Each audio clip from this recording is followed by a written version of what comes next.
All Bihar DU sir, नमस्कार, प्रणाम। मैं मुकेश कुमार।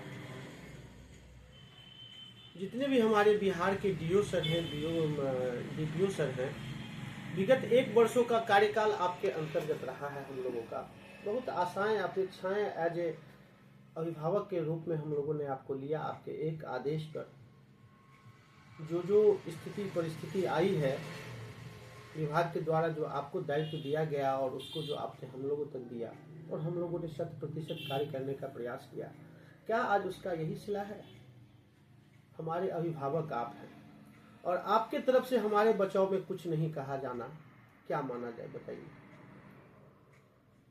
डीओज हमारे अभिभावक हैं, पूरी जिला के अभिभावक हैं और हम लोग तो आपके आदेश पर कल रात से जब से वो वीसी की कुछ बातें पता चली है, बहुत मन जो है सो करुणा से भरा हुआ है। मन जो है वो दुखी है कि आखिर हम लोग किसके लिए कार्य कर रहे थे, किस चीज़ के लिए कार्य कर रहे थे। एक दिशाहीन दिशा में भटक रहे थे।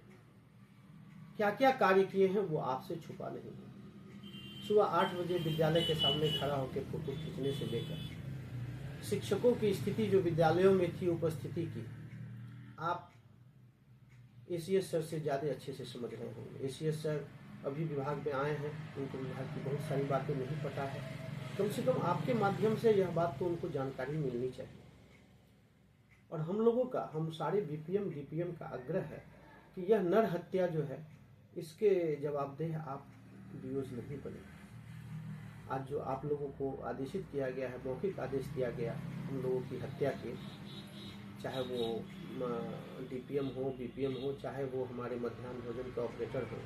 क्या मध्याह्न भोजन के ऑपरेटर को 100% उपयोग जिला में करके आप लोगों ने डाटा एंट्री नहीं करवाया? क्या हम लोग को स्कूल दौड़ा के क्या क्या करवाए हैं, ये आप लोग से छुपा हुआ है?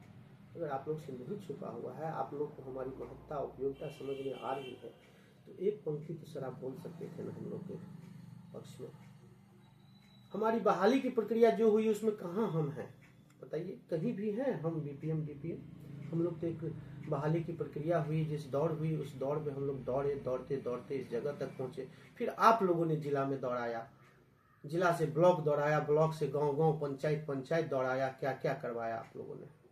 हम लोगों ने सारा कुछ किया सर। कहीं से कोई गिरभांशज आपके द्वारा नहीं रखा गया।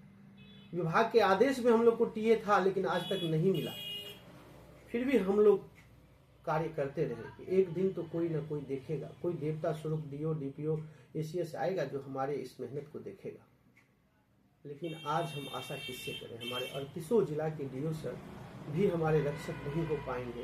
यह बहुत ही ज़्यादा दुखद है सर, बहुत ज़्यादा दुखद है कि एक तरफ सरकार जहाँ रोजगारों की घोषणा करती है और एक तरफ जो है तो सरकार के कुछ ऐसे नुमाइंदे हैं, कुछ ऐसे बड़े पदाधिकारी हैं जो रोजगार को छीनने का काम कर रहे हैं। मैं ये नहीं कहता कि कंपनी बेस, पूरा बिहार सर कंपनी से चल रहा है, आउटसोर्सिंग से चल रहा है। बहाली की प्रक्रिया आउटसोर्सिंग नहीं करनी थी तो एसीएस साहब एस सिद्धार्थ से पहले पूछ लेना था ना आपको, या उनके आने के बाद उनको तो पूछना चाहिए अपने बड़े पदाधिकारी से, आखिर आपने यह व्यवस्था क्यों लगाई? उनको समस्या किन चीज़ों से है सर, यह बात तो कम से कम आप उनसे पूछिए।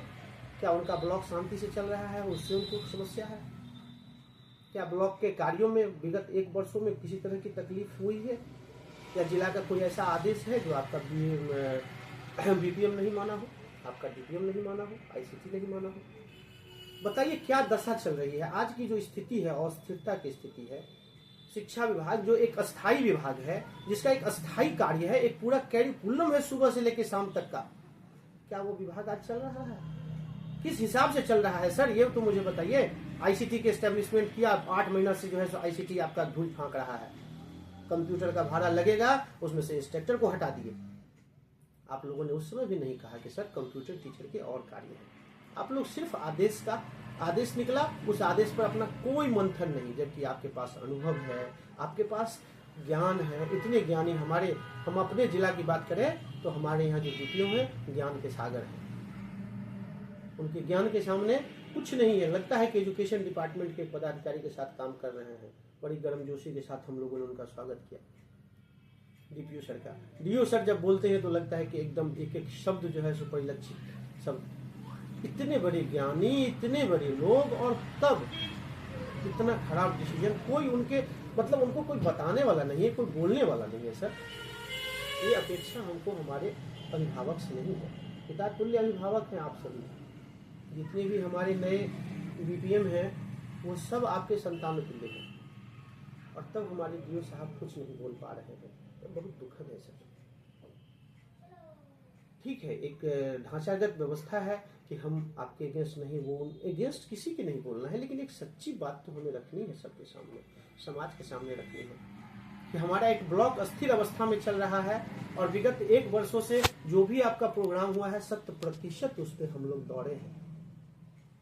स्थिति सर याद आई, कल रात की वीसी को सुनने के बाद पूरा साल का दिनचर्या मेरे नजरों के सामने दौड़ने लगा कि कैसे रात में वीसी होती थी, 9 बजे वीसी समाप्त होती थी। आप सभी डीओ डीपीओ उस समय को आपने काटा है और हम लोगों के साथ बांटा है, और हम लोग खड़े रहे हैं आपके हर एक बातों पे। क्या आज कोई नहीं है हम लोगों के लिए बोलने वाले? कोई डीपीओ के पास जो है सो, कोई डीओ सर के पास जो है सो ये नहीं है कि थोड़ी सी हम लोगों के पक्ष में बोले कि ठीक है सर, कंपनी से कोई आपकी बात अगर हो रही है तो आप कंपनी से बात करिए, कंपनी को हमारा सर्विस चार्ज दीजिए आप। हम कह रहे हैं कि वो वह भी एक रोजगार, वह कंपनी भी अगर सेटलमेंट चल रहा है तो वह भी किसी न किसी को रोजगार दिएगा। रोजगार छीनिए मत, ये हजारों व्यक्ति को बेघर मत करिए सर। आज डीओ डीपीओ को कहा जा रहा है पत्र निकालने के लिए, आप लोग इस स्तर से भी नहीं कह रहे हैं कि भाई सर काम हो रहा है ब्लॉक में, प्रखंड में, इन लोगों को या तो विभाग से कर दीजिए या कुछ ऐसा सजेशन दीजिए जो थोड़ा सा हम लोग के लिए भी थोड़ा हित